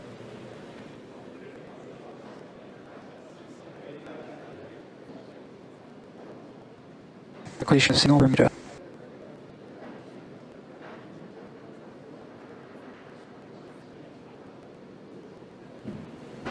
For those of you just joining us, good morning and welcome. Just had a successful liftoff of our Falcon 9 about a minute. This is going on right now. On the right-hand side of your screen, our second stage. Its Merlin vacuum engine is currently burning and will continue to do so for a few minutes. It's carrying 60 Starlink satellites for eventual payload deploy. But we're going to focus next minute on the left-hand side of the screen, to our first stage. Currently right now, after stage separation, that first stage is boosting, gliding up with an engine power. It's hitting altitude about now, and for the next few seconds, it's going to start a free fall down to the surface for an attempted first recovery on our drone jet land code.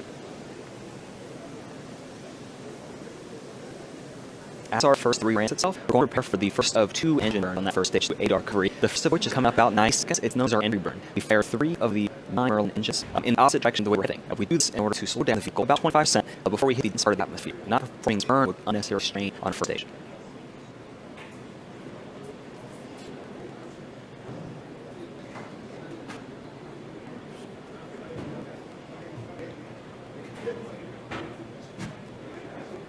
Just at about 6 minutes, or a little more than 45 seconds away from that engine burn. It only lasts about 10 seconds. And although the stage only takes a few minutes to get from its altitude down to the surface, our 2 fairing have too much long. Please stay posted on our social media for updates on those travels.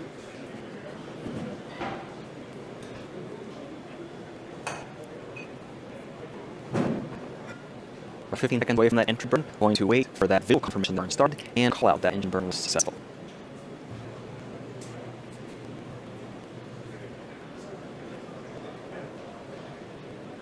Stage 1 engine burn up. Stage 2 can use tall altitude.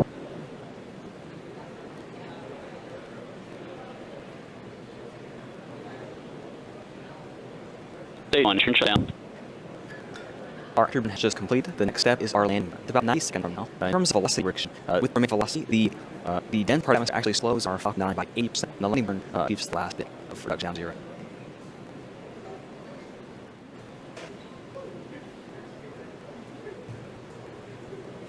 And although we're focused on first stage hover at the moment, at T plus 9 minutes to less than that, our second stage, Seja will cut off, we'll confirm the orbit, and we'll begin the preparations for payload deploy.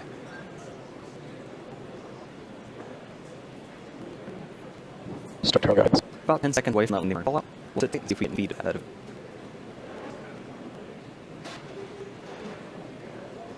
Stage shift saved.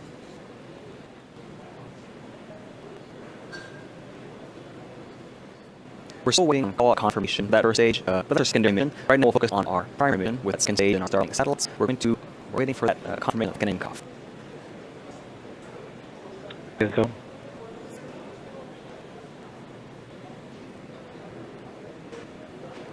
Our Cutoff has completed. We're on our way to confirmation of the orbit before we begin payload deploy.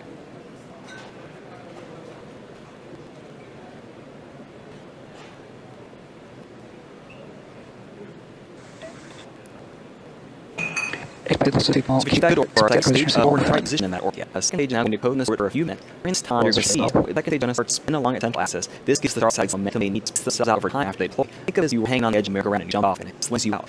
We use this natural deployment. It puts us trying to install complex and heavy separation mechanisms on each and every satellite. So while we wait for that position to achieve, we're going to take a quick break and we're at T plus 13 minutes 45 seconds. Good afternoon, it is April 22nd. You are at a live view of Falcon 9 as the way it's 3:31 p.m. Extra time launch from 39A at Handy Redmond in Florida. Hello, I'm SpaceX headquarters in Hawthorne, California. My name is Ryan, and I'm an engineer on the Starlink team here at SpaceX, and you are watching a live broadcast of our 7th Starlink mission and our 7th mission this year. Today, we launched over 360 Starlink satellites orbit, and as a reminder, Starlink is a constellation of satellites that provide high-speed, low-latency internet across the globe, particularly in remote areas where connectivity is limited or completely unavailable. The Falcon 9 booster that you see on your screen will flying today for the fourth time. It previously supported Crew Drag's first demonstrating mission to the International Space Station back in March 2019, the launch of the Regras constellation mission in June 2019, and January 2020 launch of the Starlink mission. Just like our first days, we're also starting to reuse our fairings. Today we're flying a reuse fairing, which previously flew on the Amos 7D mission last year. I mentioned that the booster flew on Dragon's first demonstrating mission to the space station, and if you follow SpaceX, you know that our second demo mission is May 27th. It'll be a historic mission on American astronauts from SOIL to the International Space Station for the first time since 2011, and we'll touch on that more later on in the broadcast. For any reason there's a hole in the countdown today, we do hope the launch window opportunity tomorrow at 3:16 p.m. Eastern. But with that, all systems are go for on-time this evening. Now, you may recall during our last Starlink mission, there was an early engine shutdown on Falcon 9's first stage event. The Falcon booster safely completed the mission as it was designed to in the event of an engine shutdown and delivered satellites to their intended orbit. The Star engineers determined that if summoned a small amount of ice probe alcohol with a clean fluid, we can trap inside of a sensor dead leg an area where it can blow through, and then ignite it. We did not perform acting tests on rocks subordinated to the station, and all 9 normal engines tried fire in the pad just last week are looking healthy ahead of light. Prior to today's launch, the pulse was starting at launch complex 39A until about 24 hours ago when the rocket, along with Starlink payload, was rolled out the pad and ready for pull.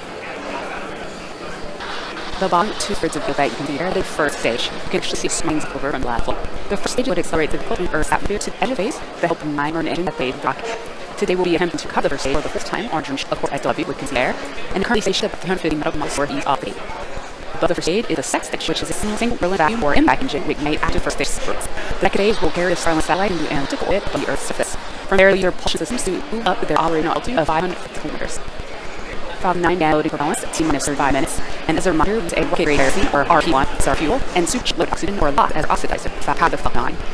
Currently, RP1 and LOX are nearly fully loaded at both stages, and LOX will indeed be top off right until the last minute of the countdown. Stack of 60 Starlink satellites is sitting close beside the 17-foot diameter payload area, which can see air at point coming to the top of the rocket. It protects satellites from air thermal heating, aerodynamic loads, contamination during descent. Once we reach the vacuum of space, we'll get it in bearing as this contagion continues on stream to it. We won't attempt to catch the air past our net today as our load and their software upgrades. But by the thing, we will either cut them from the water, using our coverage jet in this stream and this there's live view from another ships. As you can see, the water is looking a little rough, so stay tuned. Now, if you've been tracking leap today's launch, you know that the weather has been a watch for the last several days with tornado wings moving through the area. Our rock and payload powder will hang the storm path with the ever impact as a result of that weather. Today, it's looking like a beautiful day for launch. So with that, the vehicles, the satellites, weather, and range are all good for an on-time lift off less than 15 minutes from now.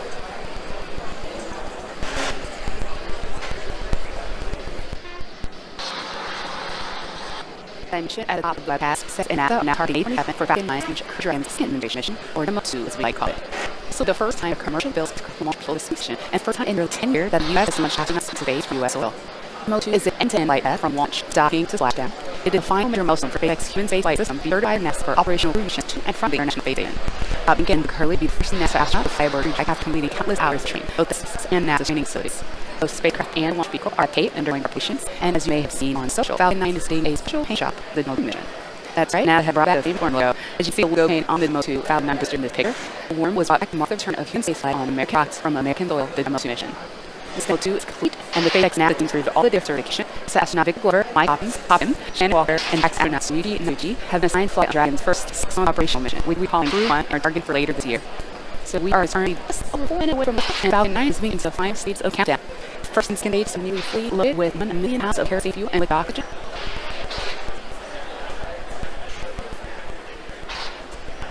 The clear view forward is out there. The first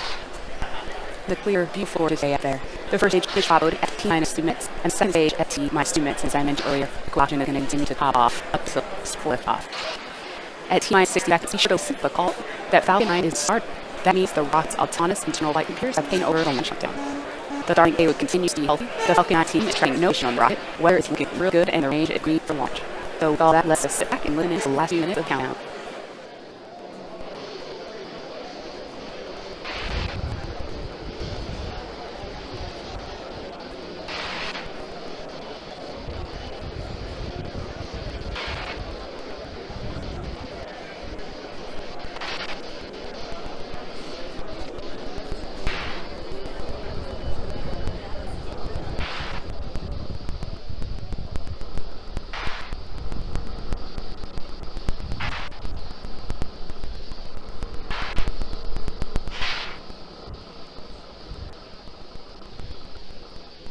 Stay too long with the cloud.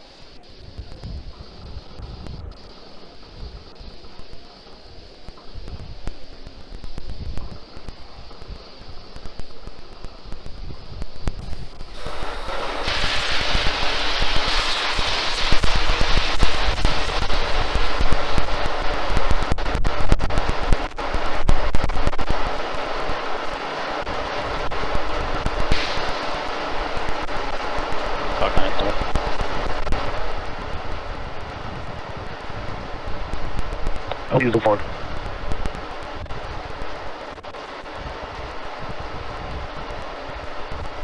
T-minus 30 seconds.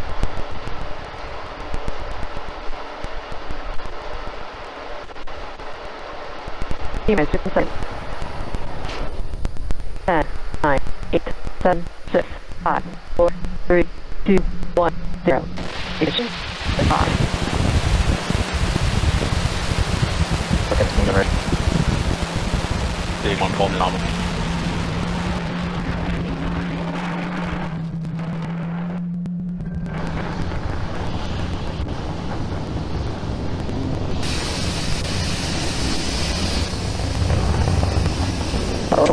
Falcon 9 has successful compatibility 9A. Moments ago, protein sound will throw back up just a skin sugar mix here.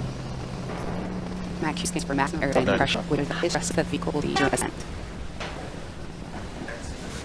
Maximum aerodynamic pressure. Now coming up in about a minute, we'll have 3 events happening back to back. First, in main Cutoff, or MECO. This is where all 9 M1 engines will shut off to slow the vehicle down in preparation for this event with stage separation. This is the second stage, separating the first stage. Stage 1 kicks way back down to Earth landing, and stage 2 kicking off the third event mission, which is CS1, the second start one. This is where the MAC engine will load up and propel in stage 1 with Starlink satellite orbit. Expecting MECO to occur in about 3 seconds.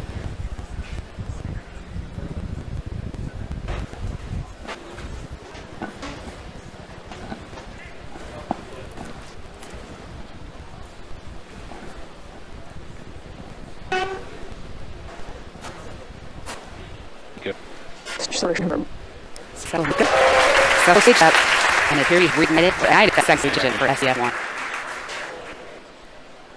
We're just using the fairing flow as necessary as flown for a preview mission. Let's go for circling up. Area confirmed. And we have air acceleration. We have successfully reused this air, now it's half making their way to see roll weeks scooping up. So on the side views, you have stage 1, with its way down to the drone ship. And on the right, you have stage 2 that in fact had been burning with 250,000 pounds of dust. The equipment appear to be all the way this point. And while stage 2 continues on with primary ignition, stage 1's got some plans. It's at Q2 burns prior to landing the first engine burn. That's what we're reconnect 3 of them with the engine, which will slow the stage down as we enter the upper part of the Earth's atmosphere.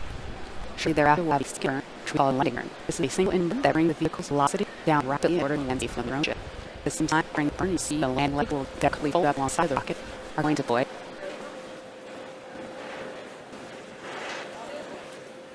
In fact, it's looking good right now.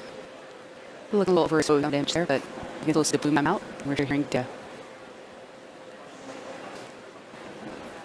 While 2 inch with an just know the Starlink satellite C60 will join the constellation of RE orbit and we launch more than 360 satellites. Again, these are provide high speed low internet on the low that you see from the right side of the ring.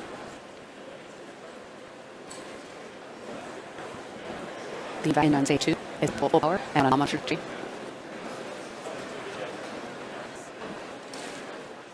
Now as A1 is being switched down, again, there are no engines burning whilst doing this. Specific customing the grid and here, you can see those right us, occasionally, that's whole natural gas that is being used to add to control, for AC system, or add to control system.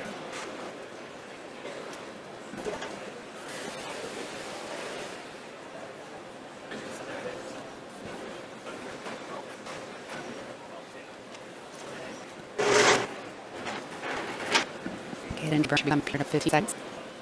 While say do use on as lined.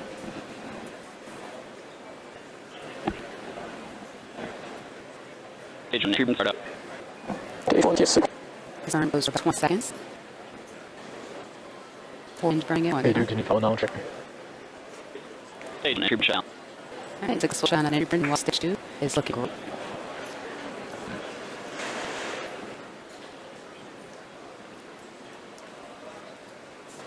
Alright, full speed down here. Here we go. This burn on Stage 2 is going to continue up until you're the call C1, just going to cut off one. You're going to hear that pretty quickly after the man. Stage 1 insurance tank.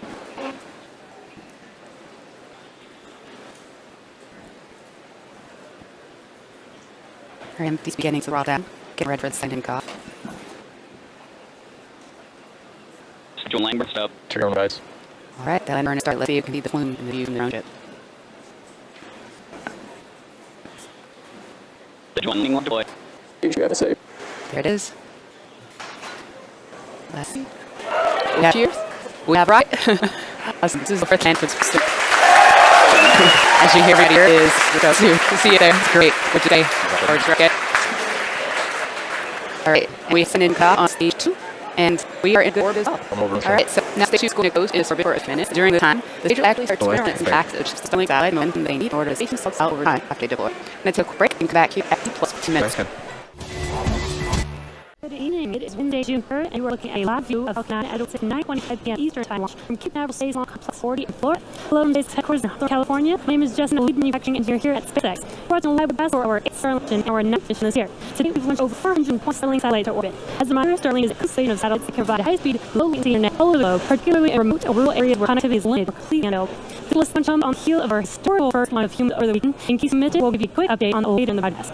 At T-minus 9 minutes, all systems are go for on-time with proceeding. And for any reason, there's a hold on camped today with a back launch window opportunity tomorrow at 9:04 p.m. Eastern. You look at our Falcon 9, we're 7 meter two-stage fuel launch vehicle getting ready for launch for Space Launch Complex 40 or Fleet. This booster will be flying for the 5th time today. It previously supported the Hellstar 18 Redmond, Redmond 8, and the first Starlink mission as well as the third Starlink mission. The bottom 2/3 of the vehicle is third stage. You can see it's marking from its last flight, and further accelerates the vehicle to the Earth's atmosphere into space with up to 9 Merlin engines at the base of the rocket. Today we'll be attempting to cover the first stage for the 5th time, which, if we are successful, will be the first 5th landing of Falcon 9. Today we are using our drone ship Just Keep the Instruction, which is our very first drone ship, and puts our more commonly used drone ship course at Slovakia, since it was currently occupied by our Demo 2 Falcon 9 booster up until from this past weekend, exciting historical launch. Just Keep the Instruction is currently stationed about 350 nautical miles northeast of the Cape and about 200 nautical miles east of Charleston. Above the first stage is the second stage, which has a single Merlin vacuum or M vacuum, being the first stage series. The second stage will carry the Starlink satellites into elliptical orbit above the Earth's surface. From there, they will use the propulsion system to move up to operational altitude of 550 kilometers. And Falcon 9 has been loading propellant since T-minus 35 minutes. And as a reminder, we use a rocket kerosene or RP1 air fuel, and suitable oxygen or LOX as oxidizer to power Falcon 9. And currently, P1 and LOX are nearly fully loaded on both stages, and LOX will continue to be topped off right until the last minute of countdown. Stack of 60 satellites safely goes inside of the 17-foot diameter payload fairing, which you can see on your screen. At that pointed at the very top of the rocket. This protects the satellites from the aerothermal heating, aerodynamic load, and contamination during ascent. Once we reach into space, we no longer need that, so we will just send fairing as the second stage continues on its journey orbit. We will be attempting to recover the fairing half today using our recovery ship's history and its chief. At approximately 3 plus 40 minutes, team will perform a poll to confirm if we're all good today, a catch tech, and weather phase factor as well as telemetry fairing, its altitude, position, and speed. We were watching some thick clouds earlier, making sure that we are good for weather, just like we did last week. Launch to launch constantly looking the weather, but today we are currently go for weather at D0. So with that, the vehicle, satellites, weather, and range are all being good for an on-time without just about 7 minutes now. As I mentioned at the top of the broadcast, we are coming on an amazing weekend with SpaceX and NASA team successfully launching the DAS, NASA astronauts Bob Beckett and Doug Lee to the International Space Station. Our second demonstration mission, or what we call the most lift off, for historic launch at 39A at Kennedy Space Center on Saturday, May 30th, and 19 hours later, docked with the International Space Station. This marks the first time commercial spacecraft launched to the space station, and the first time in nearly 10 years the U.S. launched astronauts into space from U.S. soil. The video you see on the screen is Bob and Doug floating around in orbit, giving us a tour of the Dragon spacecraft, which named endeavor to commemorate the huge efforts made by the SpaceX team, as well as nod to the first shuttle that both flew on. The Mo 2 is an end-to-end flight test from launch to docking to splashdown. It is the final major milestone for SpaceX's human spaceflight system to be certified by NASA for operational missions to and from the International Space Station. While Bob and Doug certainly had the seat for a demo to launch, they weren't the only ones to try the hand at Ducky driving to the space station. We recently released a safe simulation that the astronauts trained on in advance of them to mission. Head over to iss-sim.spacex.com to give it a try yourself. That simulation displays the dragon and a bunch of other really cool projects for SpaceX software engineers. Software engineers at SpaceX to work across exciting projects to try our rocket, spacecraft, satellites, and ground systems. If you're interested in helping roll out Starlink to the world or taking humanity to the moon and Mars, send a resume to software.spacex.com. We will also send out a red Ask Me Anything MA with our software team and next weirdo. Stay tuned to our social media accounts for detailed map. Since Mo 2 is complete, the SpaceX and NASA team have reviewed all the data and certification. NASA astronauts Victor Glover, Mike Hawkins, Shannon Walker, and JAXA astronauts Lee Nugent have been assigned to fly on Dragon's first 6-month original mission, which we're calling Crew 1, which is targeted for later this year. We are currently 2.5 minutes from liftoff, and Falcon 9 is now being the final stages of the countdown. First and second stages are both nearly fully loaded with 1 million pounds of kerosene fuel and liquid oxygen. Super liquid oxygen, which, as I mentioned earlier, is our propellant oxidizer. It was creating the white cloud that you see around Falcon 9 when it's supposed to warrant ambiguity. You can see that on your screen there. Stage uploading, actually already has finished uploading at T-3 minutes. Second stage coming up and uploading at T-2 minutes. At T-60 seconds, Falcon 9 will get started, and that means the rocket autonomous and personal computers have taken over the launch. So the Starlink payload continuing to be healthy. The F9 teams, Falcon teams are tracking no issues on the rocket. Weather is still good, and the range is green for launch. We are at T-minus 1.5 minutes from liftoff. And again, in about 3 seconds, Falcon 9 will be started up. What this means is that the vehicle will basically be autonomously making a decision if it will continue with liftoff at T0.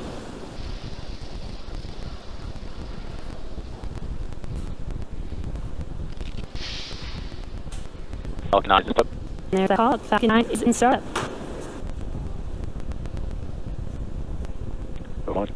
And at T-minus 45 seconds, throw that call out for go for launch. Again, that will be Falcon 9 rocket making decision autonomously. Then we are T-minus 30 seconds from liftoff of our Starlink payload tonight. Let's listen in and watch. T-minus 6. 10, 9, 8, 7, 6, 5, 4, 3, 2, 1, 0. Liftoff.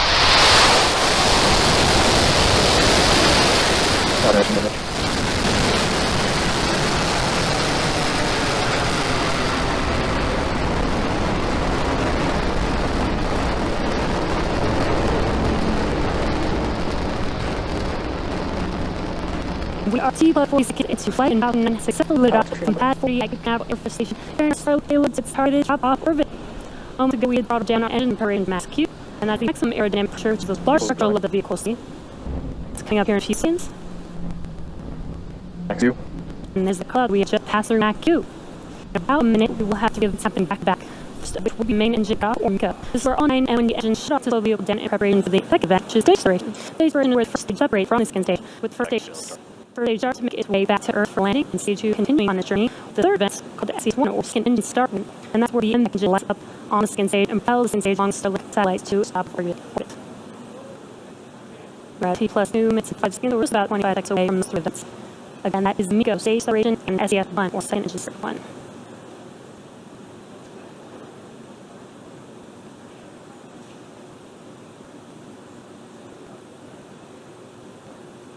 MECO. Separation confirmed. And there you can see on your screen, on the left screen, we had main off and stage separation. On your right screen, it's the second stage engine lighting up, glowing bright red there. It is a bit dark on the east coast, but you can see on your left screen that first is the Griffin are deploying. On your right screen, you have fairing deploy coming up there. And there is that confirmation of fairing play. Now let's see if those fairing halves can be reversed by our recovery ships, Ministry and Ms. Day. Again, we won't have that live. That will happen around T-plus 40 minutes, so check in with social media accounts for updates on those fairing halves.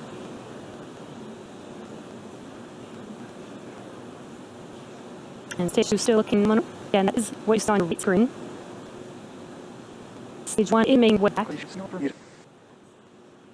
And as the first stage makes its way back to Earth, it will perform 2 burns. The first which will be the entry burn, and that's with 3 of the 9 M1 engine 3 and then helps slow the vehicle down as it enters back into the upper part of the Earth's atmosphere. And finally, will be second and final burn is the landing burn. And this is a single engine burn. It's such an E9 engine that reignites and brings the vehicle all the way down very, very rapidly, slows the vehicle down so that it can touch down and land on the ship. And we are in things to land the first stage today on just with destruction. As our first Love You drone ship was occupied for demo to vehicle from over the weekend up to last night.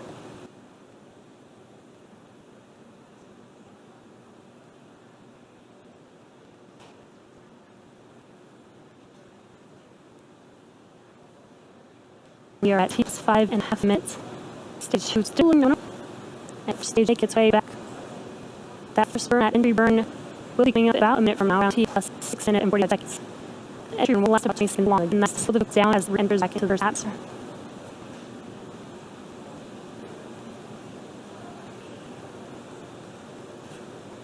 Stage 2 on your right screen still on a nominal trajectory. And our left screen is a little bit dark. It is nighttime on the East Coast. But we should see that screen light up as that engine burn, so 3 engines igniting. Stage 1 burn is started. And you heard the collapse as well as a vehicle confirmation that those engines have reignited. Vehicle news nominal trajectory. And stage 1 burn shut down. And confirmation that the stage 1 burn is complete, as well as stage 2 still canonical for the collapse.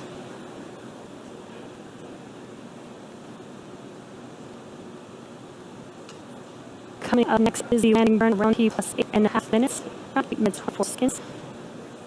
Looks like we got a live view of the first stage coming down, but that is expected. Hopefully we can get the live view back.